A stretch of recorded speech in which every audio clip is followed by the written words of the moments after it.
It was one of those afternoons where the world seemed to move in slow motion, the kind of day when nothing extraordinary is supposed to happen. A small American town lay still under a gray sky, and the hum of old engines rolled lazily through the streets.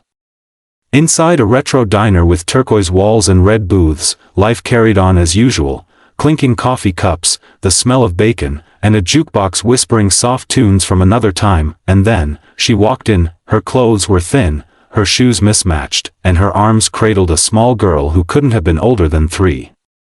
The mother's eyes didn't look for a seat or a menu, they searched for mercy. The little girl clung to her, cheeks pale, hair tangled, too tired to cry. People looked up for a second, then turned away. The world has a strange way of pretending not to see pain. But one man couldn't look away. Reed Dawson, known among his biker brothers as Red Dog, sat in the corner booth, a steaming cup of coffee before him. Tattoos traced his arms, scars told stories no one dared to ask about. To most, he was trouble.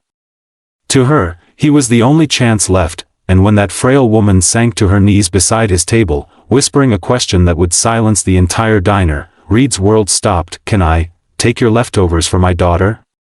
What happened next changed every heart in that diner, and one man's soul forever. Reed Dawson wasn't a man people approached easily.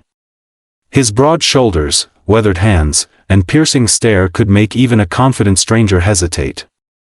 He'd lived a life that had taken more from him than it ever gave. He'd been called many things, a rebel, a fighter, a loner, but never kind. Every afternoon, Reed came to that same diner. He liked his corner booth, his black coffee, and his silence. The waitress, a woman named Doris, knew not to ask too many questions. Reed didn't talk much, but he tipped well, and sometimes that was all the kindness the world needed from him. Outside, the wind whistled down empty streets, carrying the faint scent of winter. Inside, the diner buzzed softly with the rhythm of routine, forks tapping plates, old men arguing over baseball, teenagers scrolling through phones. No one knew that in a few moments, all of it would stop. The bell over the door jingled weakly as the young woman entered. Her hair clung damply to her forehead, and the cold air followed her inside like a ghost. She hesitated by the entrance, holding the little girl closer. Her eyes scanned the room, not with the curiosity of a newcomer but with the desperation of someone searching for hope. Doris looked up from behind the counter, her hand pausing mid-wipe on a coffee mug. Customers glanced up briefly, then returned to their meals. They'd seen poverty before. It wasn't their problem, but Reed noticed that he saw how tightly the woman held her child, how her lips moved soundlessly as if whispering comfort. The little girl's head rested against her chest, eyes half closed, tiny fingers clutching her mother's sweater. Reed's jaw tightened. Something about that sight reached into the part of his heart he thought was long dead. The woman's steps were hesitant as she moved toward his booth. When she stopped beside him, her knees shook. She opened her mouth, but no sound came. Finally, she lowered herself, right there on the cold diner floor. A hush fell over the room. The hum of conversation died.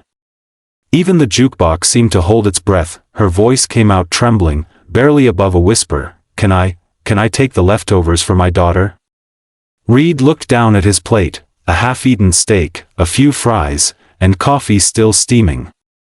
He didn't move. The woman's face burned with shame. Tears glistened in her eyes, but she didn't reach for the food. She simply stared, waiting. For a moment, Reed saw someone else. Another woman, years ago, holding a little girl with golden hair and freckles. His little girl that he hadn't seen her in more than a decade. His wife had left when the fights, the drinking, and the long rides became too much. Reed had always told himself it was her fault. But deep down, he knew better. That memory hit him like a wave. He pushed his plate toward the woman slowly, then stood up without a word. She flinched, expecting anger. Instead, Reed walked to the counter. Doris looked at him questioningly, but he just nodded. A few minutes later, Reed returned, not with his old plate, but with 2 fresh takeout boxes and a bottle of milk. He knelt down, the leather of his vest creasing, and placed the boxes in her hands. "This isn't leftovers," he said softly. "It's fresh." And there's more for tomorrow. Her lips quivered. I don't know what to say. You don't have to, he replied. Then he reached into his vest and pulled out a folded bill, $100, worn from years in his pocket. This should help a bit. The woman shook her head, tears streaming now. Why would you help me? Reed's eyes softened.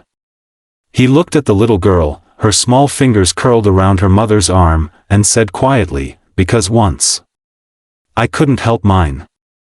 For a heartbeat, the world seemed to stop. The mother pressed the food and the money to her chest, whispering, "Thank you," through her tears. The entire diner was silent, grown men staring at their coffee cups, the waitress wiping her eyes, even the cook standing frozen in the kitchen doorway. Then Doris stepped forward and set a small cup of cocoa on the table beside the girl. "For her," she said gently. "On the house." The little one smiled for the first time, her eyes lighting up as she sipped the warm drink. The whole diner felt lighter, like the air itself had changed. When the mother finally stood, she looked at Reed as if seeing an angel disguised in denim and leather. "I'll never forget this," she whispered. Reed just nodded. "Take care of her. That's all the thanks I need." As she left, the bell jingled again. The child waved at him from her mother's arms. Reed raised his rough hand and waved back, a faint smile tugging at his lips. The diner slowly returned to its rhythm, but it wasn't the same. Conversations resumed in softer tones. People smiled more. Even the jukebox tune seemed gentler. Reed sat back down, staring out the window at the gray afternoon. For the first time in years, he didn't feel empty. Something had shifted inside him, a weight lifted, replaced by a warmth he couldn't name. Maybe it was hope. Maybe forgiveness. Later that night, as the neon diner sign flickered in his rearview mirror, Reed rode down the long road home. The wind whipped against his face, and for the first time in a decade, it didn't sting. He thought of his daughter, wherever she was, and prayed that if she ever needed help, someone like him would be there. He didn't know it, but inside that diner, people were still talking about him. About the biker who knelt for a hungry mother. About the man who reminded them what humanity looked like. Some stories fade with time.